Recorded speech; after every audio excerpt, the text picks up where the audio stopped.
Hi all, welcome back to my web series. Today we're going to do part 2 of the Supra Auto to manual swap. So in today's video what we're going to cover is the rear main seal. I'm going to be replacing that. We'll be putting in a new pilot bearing as well as the flywheel and clutch. We'll also be working through the tunnel cover for the shifter to come out. We have to make some modifications under the tunnel area there. We'll also work on the clutch pedal and putting in the master cylinder, and I also have to put in the rear differential. I'm putting in a temporary rear diff because the one that's in this right now that has a TRD LSD in it has a chipped tooth on the ring gear. So after I pull that out, I'm going to put a spare in there for now. It's an open diff, but at least this way we can do some braking once the transmission gets here. And the transmission is not here quite yet, but we still have a lot of work we got to do before we get to that point anyway. So let me know if you have any questions or comments about the install process and some of the things that I go through today. This is all new to me, so if you have any comments back to me on things I could be doing easier, or tips and tricks that by all means leave a comment below. Thank you guys and enjoy. So take out these bolts on the flex plate. These should come out pretty easy.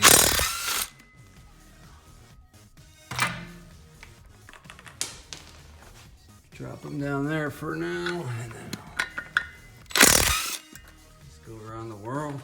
Take these guys out. And this flex plate will be ready to come right off. Alrighty, so there's definitely a little bit of residue on here.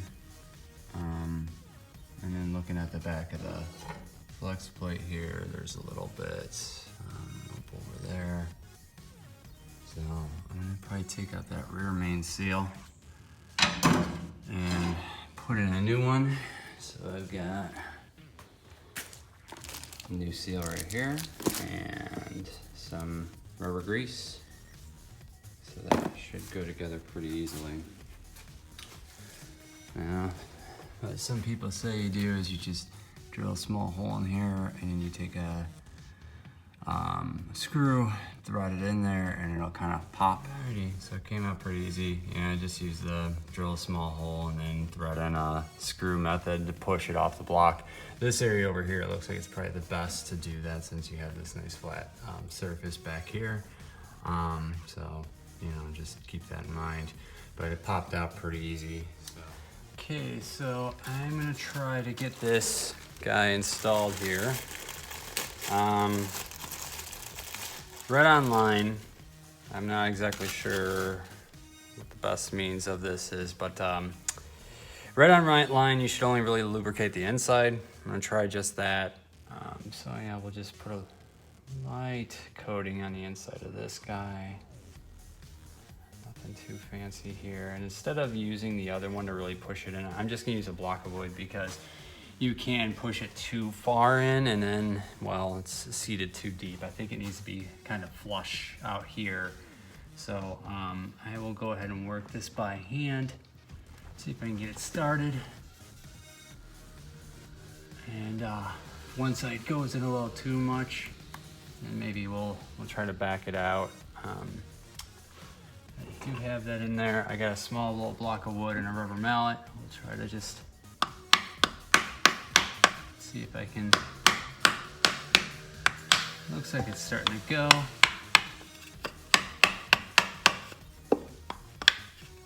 Make sure it's not binding or, kind of coming up on the side or anything. Looks like it's starting to seal. So, yeah, it's mostly in there. I'm just gonna kind of go around the world and get it as flush as I can.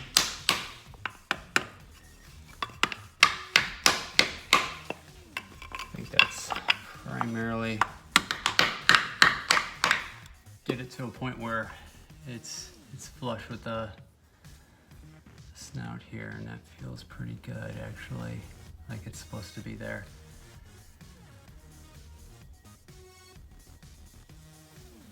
I don't know if there's a better way to go about it, but that's basically it. So Yeah. Alrighty, so I am at the point where I'm about to cut for the tunnel cover. And you can see I kind of got some markings in here, right about here, and it comes back, and I drew a little squiggly. So what I did was I took the template online, I transferred it to a piece of cardboard, and then I put it up here and I kind of marked.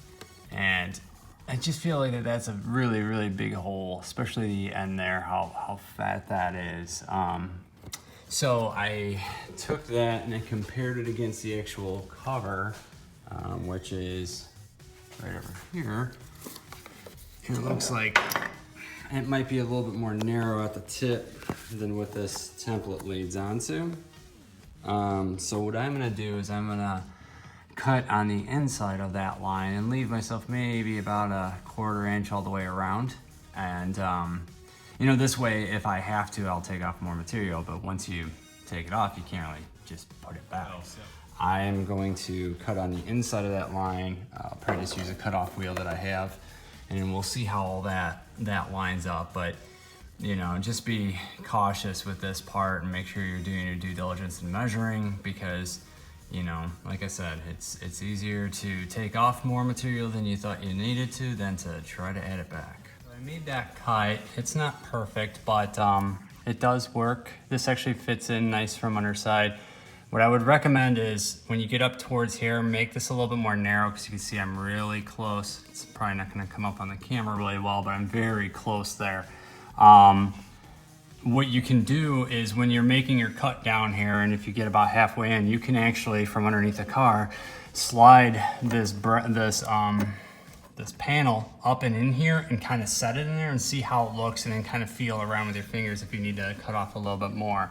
So that kind of was helpful to be able to make the determination if I can cut a little deeper this way, especially since this is where like the main linkage to the sticky shifter comes, you know, down and forward towards the engine. So having this clearance right here is ideal. So I'm gonna clean all this up, I'll bolt that down, and then we'll seam seal it. And I might just hit this with some spray paint, you know, just to keep it from rusting or anything, since it is bare metal here. Clean up some of these pieces of shaving, and then use anything special, just a Harbor Freight cutoff wheel, cheapo special, and it worked fine. But yeah, definitely want to be careful as you're cutting it. It was throwing sparks every which way, so I stopped periodically to make sure the inside of my car isn't on fire, you know, bad stuff like that. So you can see this is how it looks from the inside of the car. You know, slap a couple bolts in the top here. It fits really nicely. The one thing, and please people, learn from my mistake. You can see some daylight there. You know, I went a little overzealous on the driver's side cut here. On the passenger side, it's all right, but driver's side, it's very close. I'll fill that with seam sealer, but you know, just keep that in mind. The template, it works. Maybe it'd work better for other people than me, but you know, it gets you very close. And I think as long as if you're kind of paying attention, you know, do a little better job than maybe I did, but you know, cut a little, kind of see how things sit, take your time with it. Yeah, I mean, this worked out pretty easily overall. So I'm just gonna run these bolts in here, and then we'll go up underneath the car. I'm just gonna do these finger tight so I have some play in the bracket, and then we'll sink the bolts in from underside, and we should be good to go. So anyway, there you go.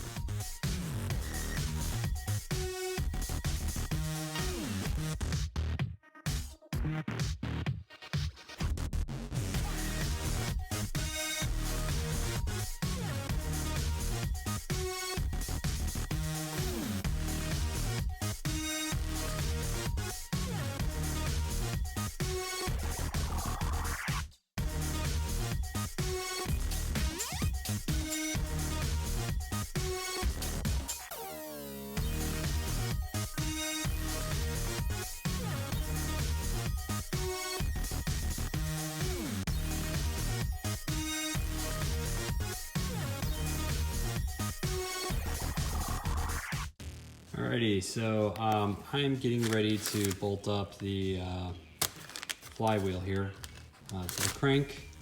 So I gotta remove these nuts and these washers, which I have to remember there's two. There's a smaller washer on the pressure plate side, and then a lock washer above it, and then the nut. So I will remove those and pull this apart to get to the flywheel. I'm gonna be using these ARP flywheel bolts that I have here.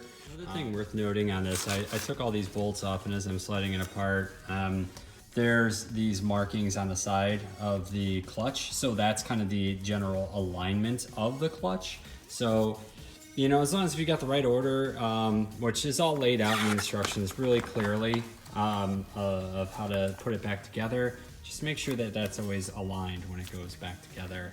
But yeah, this is actually a pretty nice clutch. It all fits together real tight. I mean, it feels like it's just a really well put together, you know, piece. So I'll go ahead and flip all this stuff into the box, and we'll get this flywheel bolted up. As I'm pulling this apart, it looks like I'm gonna have to take all these little spacers off.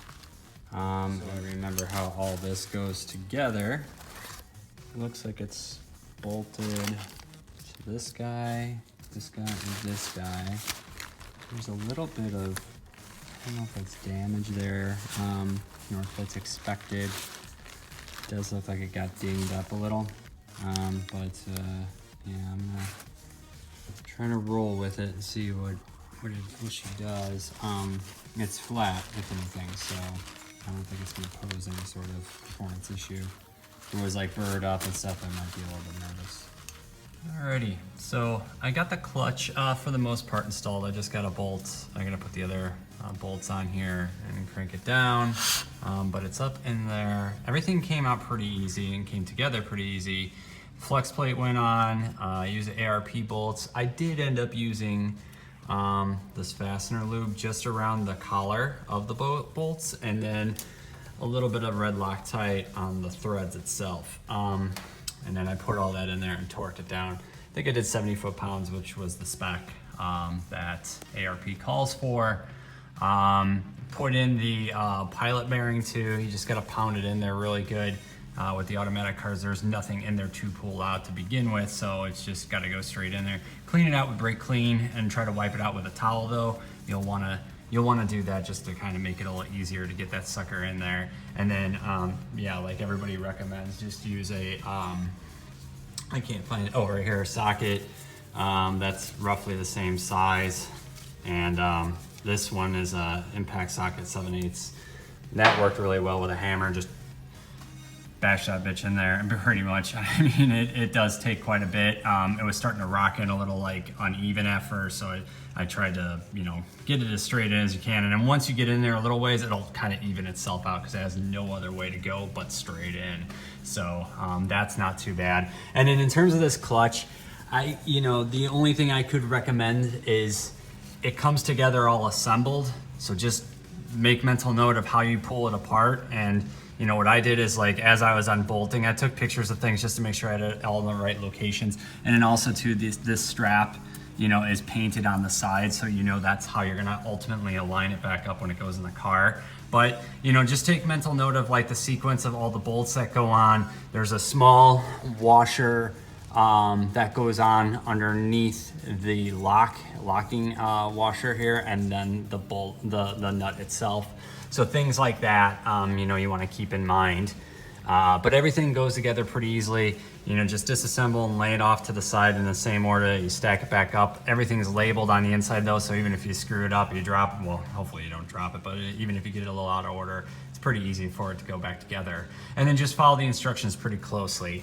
You know, I did all the torque specs recommended in the instruction manual, which was pretty decently put together. You know, it's pretty straightforward stuff. It's not, I mean, they're using a slightly different clutch on it, but it's all the same sort of mechanisms that put it together. And there's even a video link in there that kind of helps you from Mcloed in terms of how to do the install. And there's tons of videos on YouTube, including this one, but I didn't go through the actual install, just kind of showing you the things that I'm working with here. So yeah, I will go ahead and torque this flex plate down. They recommend that you go from like 1 o'clock to 6 o'clock, and then boom to boom to boom to boom, and do 25 foot-pounds first, and then finish out with 35 foot-pounds. So I'll thread all these on here hand tight for now, and then you know, torque it all down, and we should be done with the with the clutch here. I'll probably put like a slight lift on this just to kind of line it up a little bit better as I'm tightening it down so it'll hold, and then I should be able to pull that out once it's all done and be nicely aligned for when the trans gets here. What's up with the seam sealer? I did 2 coats on it. It actually sealed it up fine. I think it'll be absolutely fine. So I'll hit it with a little bit more spray paint to kind of cover that and you know, keep it from rusting out the bare metal there, but I already sprayed a little last night. But I'll hit it with a little bit more and yeah, we should be good to go. Clutch is installed and done. Everything is torqued down. That was pretty straightforward. So the bell housing over here and all the other hardware and bits. But alrighty, so I'm gonna start working on the inside, and I am going to start drilling out the holes for the master cylinder to go. There's a piece of plastic up there that goes in that opening. You pull that out, and then I had already center punched that hole up there, you know, where I want my drill bit to go, so that it doesn't walk around on me. Joel recommended a certain size. I can't remember what it is right offhand, but this is that size. So you can check out his video for that. I use one of these like spring-loaded punches. That works out pretty well. And then I got an angle drill. Now some say you don't need to use an angle drill, but I have one, so I'm gonna use it. And then also light. Another thing too, make it easy on yourself. There's 5 bolts that hold the seat in place, and they're really easy to get at. There's 2 over there, one that holds it to the tunnel. So just keep that in mind, but it's basically all 4 corners and then 2 on the back right corner of the seat if you're sitting in the seating position. That just makes it easier to get under here because it is a bitch to get under here. So yeah, I'm gonna start working on that.